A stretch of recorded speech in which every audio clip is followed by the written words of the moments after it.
नमस्कार दोस्तों, राधे राधे। आपका स्वागत है प्रतिभा की कहानी यूट्यूब चैनल पर। दोस्तों, आज की कहानी भगवान शिव के एक परम भक्त की कहानी है, जो किसान होते हुए भी भक्ति में सर्वप्रथम था। कहानी बहुत ही रोचक और ज्ञानमयी है। यदि पसंद आए तो प्लीज आपसे रिक्वेस्ट है, एक कमेंट जरूर करें। बहुत समय पहले जमुनापुर नाम के एक गांव में हरिया नाम का एक गरीब आदमी अपनी 3 बेटियों और एक नवजात छोटे बेटे के साथ रहता था। हरिया की पत्नी सालों पहले भगवान को प्यारी हो गई थी। बेचारा हरिया खेतों में काम करने के साथ साथ अपने बच्चों की परवरिश पर भी ध्यान देता था। लेकिन हरिया ने सालों पहले अपनी पत्नी की बीमारी के चलते गांव के लाला से ढेर सारा कर्ज ले रखा था। लाला ब्याज पर ब्याज लगाकर हरिया की आधी आमदनी हड़प लेता था। एक दिन जब हरिया लाला को ब्याज देने गया तो लाला बोला, मेरी रकम चुकाने में तुझे और कितना समय लगेगा? कई साल हो गए, लेकिन अभी तक मूल वैसा का वैसा ही है। आखिर कब तक मैं तुझसे ब्याज लेकर अपना काम चलाऊं? हरिया कहने लगा, आपका ब्याज इतना अधिक है कि मैं वही समय पर नहीं दे पाता हूँ, फिर आपकी मूल रकम कैसे दूंगा? लाला बोला, मैं तेरा खेत और घर दोनों कब्जे में ले लूंगा। लाला की यह धमकी सुनकर हरिया घबरा गया, क्योंकि वह अच्छी तरह जानता था कि लाला बहुत ही लालची और धोखेबाज है। अपनी बेईमानी के चलते वो गांव के कई लोगों को कंगाल बना चुका है। हरिया सोचने लगा, मुझे जल्दी लाला का कर्ज चुकाना होगा, वरना वो लाला मेरी जमीन और घर दोनों ही हड़प लेगा। उस दिन से हरिया रोज दोगुनी मेहनत शुरू कर देता है। वह खेतों में काम करने के साथ साथ और भी कई तरह के काम करने लगा। उधर हरिया शंकर भगवान का बहुत बड़ा भक्त था। वह इतने दुख झेलते हुए भी शंकर भगवान की पूजा करना नहीं भूलता था। वह रोज शंकर भगवान के मंदिर में फल फूल अर्पित करता था। एक दिन हरिया काम से घर लौटा, तभी उसकी बड़ी बेटी रोते हुए उसके पास आई और कहने लगी, पिताजी, हम तीनों की स्कूल की फीस नहीं भरी गई है, इसीलिए हमें स्कूल से निकाल दिया गया है। उसके बाद हरिया अपनी तीनों बेटियों को लेकर स्कूल के प्रधानाध्यापक के पास पहुंच गया और उनसे प्रार्थना करने लगा, मैडम जी, मैं बहुत गरीब आदमी हूँ, आपसे मेरी गरीबी छिपी नहीं है। बड़ी मुश्किल के साथ हमारा गुजारा चल रहा है। मेरा सपना है कि मेरी बेटियाँ पढ़ लिख कर जिंदगी में कुछ बन जाएं, ताकि इनका भविष्य गरीबी से कोसों दूर चला जाए। मेहरबानी करके इन्हें अपने स्कूल से मत निकालिए। हरिया की बात सुनकर प्रिंसिपल मैडम बोली, देखो हरिया, स्कूल दया धर्म पर नहीं चलता है, बल्कि पैसों से चलता है। मुझे अपने यहाँ शिक्षकों को हर महीने की तनख्वाह देनी पड़ती है, इसीलिए मैं तुम्हारी बातों में नहीं आने वाली। जब तुम्हारे पास पैसा का बंदोबस्त हो जाए तो अपनी बेटियों को लेकर यहाँ पर चले आना।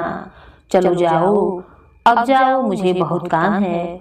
उसके बाद बेचारा हरिया अपनी तीनों बेटियों को लेकर वापस अपने घर चला आया। वो अपनी बेटियों को समझाने लगा, तुम चिंता मत करो, मैं बहुत जल्दी फीस का इंतजाम कर लूँगा। उसके बाद तुम सब फिर से स्कूल जा सकोगी। इस तरह अपनी बेटियों को दिलासा देकर हरिया काम करने चला गया। उसके बाद हरिया एक पेड़ पर चढ़कर फल तोड़ा। वह सोच रहा था आज ढेर सारे फल तोड़कर बाजार में बेचूंगा, शायद कुछ अच्छी आमदनी हो जाए। लेकिन तभी पेड़ की डाली टूट गई और हरिया धड़ाम से नीचे गिर पड़ा। तभी कुछ लोग दौड़कर हरिया के पास पहुंचे और उसे उठाकर उसके घर पहुंचा दिए। हरिया का पैर बुरी तरीके से टूट गया था। इस हादसे के बाद हरिया की तीनों बेटियां रोते हुए कहने लगीं, हे भोलेनाथ, मेरे पिताजी तो रोज आपकी इतनी पूजा करते हैं, फिर भी आप हमें इतना कष्ट क्यों दे रहे हैं? हाँ दीदी, तुम ठीक ही कहती हो। शंकर भगवान को हमारे ऊपर जरा भी तरस नहीं आता। वो तो सिर्फ अमीर लोगों पर कृपा करते हैं, हम गरीब पर तो उनका ध्यान ही नहीं रहता है। यह सुनकर हरिया कहने लगा, नहीं नहीं मेरी बच्चियां, भगवान को कुछ मत कहो, देख लेना एक दिन सब कुछ ठीक हो जाएगा। इस तरह अपने ऊपर विपत्ति आने पर भी हरिया शंकर भगवान के ऊपर से अपनी आस्था नहीं छोड़ा। दूसरी तरफ हरिया काम पर नहीं जा पाता था, जिसकी वजह से उसके घर में कंगाली छा जाती थी। वह और उसकी बेटियां सिर्फ एक वक्त का खाना खाकर अपना गुजारा करती थीं। दूसरी तरफ हरिया अपने नवजात बच्चे को दूध में पानी मिलाकर दिया करता था। यह सब देख कैलाश पर्वत पर विराजमान माता पार्वती को बहुत दुख हुआ और वह भोलेनाथ से कहने लगी, प्रभु आप इतने कठोर कब से बन गए? आपका भक्त इतने दुख झेल रहा है और आप हो कि उसकी तरफ ध्यान ही नहीं देते हो। अब तो आपको हरिया पर अपनी कृपा बरसानी ही होगी। भगवान भोलेनाथ ने मुस्कुराकर कहा, तुम ठीक कहती हो देवी, लेकिन मैं इतना आसानी से उसकी सहायता नहीं करूंगा। सबसे पहले मैं उसकी परीक्षा लूंगा। उसके बाद भगवान एक भिखारी बनकर एक बालक का रूप धारण करके हरिया के घर पहुंच गए। उस समय हरिया अपनी बेटियों के साथ खाना खाने बैठा हुआ था। उनके यहाँ सिर्फ एक ही रोटी बनी हुई थी। वह रोटी के छोटे छोटे टुकड़े करके अपनी बेटियों में बांट रहा था। इतने में ही बालक के रूप में भोलेनाथ आवाज लगाने लगे, बाबूजी, मैं बहुत भूखा हूँ, कुछ खाने को दे दो, बहुत जोरों से भूख लगी हुई है, दया करके कुछ दे दो। पिताजी, हमारे दरवाजे पर कोई खाना मांगने आया है। इतना कहकर हरिया की बेटी दरवाजा खोल दी। हरिया उस बालक से कहने लगा, देखो बेटा, हमारे यहाँ तो सिर्फ एक रोटी बची है। तुम हमारे यहाँ खाना मांगने आए हो, इसीलिए मैं तुम्हें निराश नहीं करूँगा। यह लो, यह रोटी तुम खा लो। रोटी खाते हुए बालक मुस्कुराते हुए हरिया से कहने लगा, वाह, यह रोटी तो बड़ा ही स्वादिष्ट है। सच में इतनी स्वादिष्ट रोटी मैंने आज तक नहीं खाई है। तुम और तुम्हारा परिवार बहुत दुखी है, इसीलिए अब मैं तुम्हारी सहायता करूंगा। फिर बालक अपने कमंडल से जल लेकर हरिया को पिला दिया। उस जल को पीते ही हरिया का टूटा हुआ पैर पूरी तरीके से ठीक हो गया। यह देख हरिया खुशी से नाचने लगा, अरे वाह, ये तो चमत्कार हो गया। अब तो मैं अच्छी तरीके से चल फिर सकता हूँ।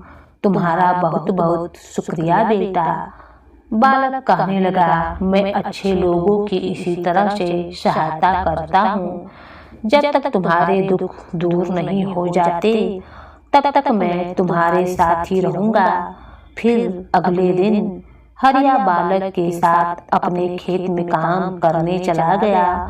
वहां पहुंचकर हरिया बालक को बताने लगा, मेरा एक बैल कुछ महीनों पहले मर गया था। अब मेरे पास सिर्फ एक ही बैल बचा हुआ है, उस बैल के साथ में खेती कैसे करूं? बालक बोला, मेरे होते हुए तुम्हें फिक्र करने की जरूरत नहीं है। तुम हल के एक तरफ बैल को बांध दो और एक तरफ मैं हल पकड़ लेता हूँ। उसके बाद तुम आसानी से खेती कर लोगे। हरिया फिर बोला, कहाँ से खेती करूं? मुट्ठी भर तो बीज है मेरे पास। परसों दुकान वाले से बीज उधार मांगने गया था, लेकिन उसने मुझे डांट कर भगा दिया। भिखारी बालक अपने थैले से पत्थर के काले कंकड़ निकालकर हरिया को दे दिया और उसे बोने के लिए कहने लगा। उसके बाद वो एक बैल के साथ मिलकर हल को चलाने लगा। हरिया जुताई करते हुए वे सारे कंकड़ उस खेत में बो दिया। उस बालक और अपनी बेटियों के साथ मिलकर वह नदी से पानी लाना शुरू कर दिया। देखते ही देखते वह सभी खेत को पूरी तरीके से पानी से सींच दिया। फिर कुछ समय के बाद खेत में चारों तरफ शिवलिंग की फसल तैयार हो गई। यह देखकर हरिया की बेटी हरिया से कहने लगी, पिताजी, ये कैसा चमत्कार है। हमारे खेत में चारों तरफ शिवलिंग दिखाई दे रहे हैं। बालक उनको बताने लगा, यह सभी प्रकार की बीमारियों को दूर करने वाले शिवलिंग हैं। अब तुम इन शिवलिंग को ले जाकर बाजार में बेचो। उसके बाद हरिया अपनी बेटियों के साथ मिलकर सारे शिवलिंग खेत से निकालकर इकट्ठा कर लिया। संयोग से अगले दिन महाशिवरात्रि थी। हरिया और उसकी बेटियां बाजार में जाकर शिवलिंग बेचने लग गए। शिवलिंग ले लो, शिवलिंग ले लो, बीमारी दूर करने वाले शिवलिंग ले लो। शिवलिंग की पूजा करो और अपनी सारी बीमारी दूर भगाओ। उनकी आवाज सुनकर एक बुढ़ी महिला हरिया की बेटी से पूछने लगी, तू कहती है इनसे बीमारियां दूर हो जाएंगी?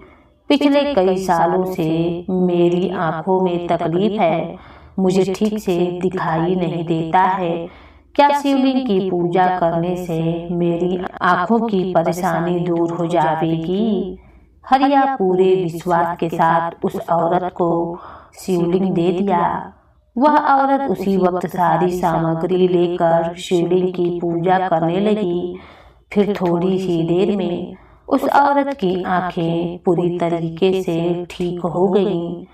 वह हरिया से कहने लगी, अरे यह तो कमाल हो गया, मुझे सब कुछ ठीक ठीक साफ साफ दिखाई दे रहा है। तुम्हारा बहुत बहुत शुक्रिया। उसके बाद वह औरत हरिया को ढेर सारे पैसे देकर वहां से चली गई।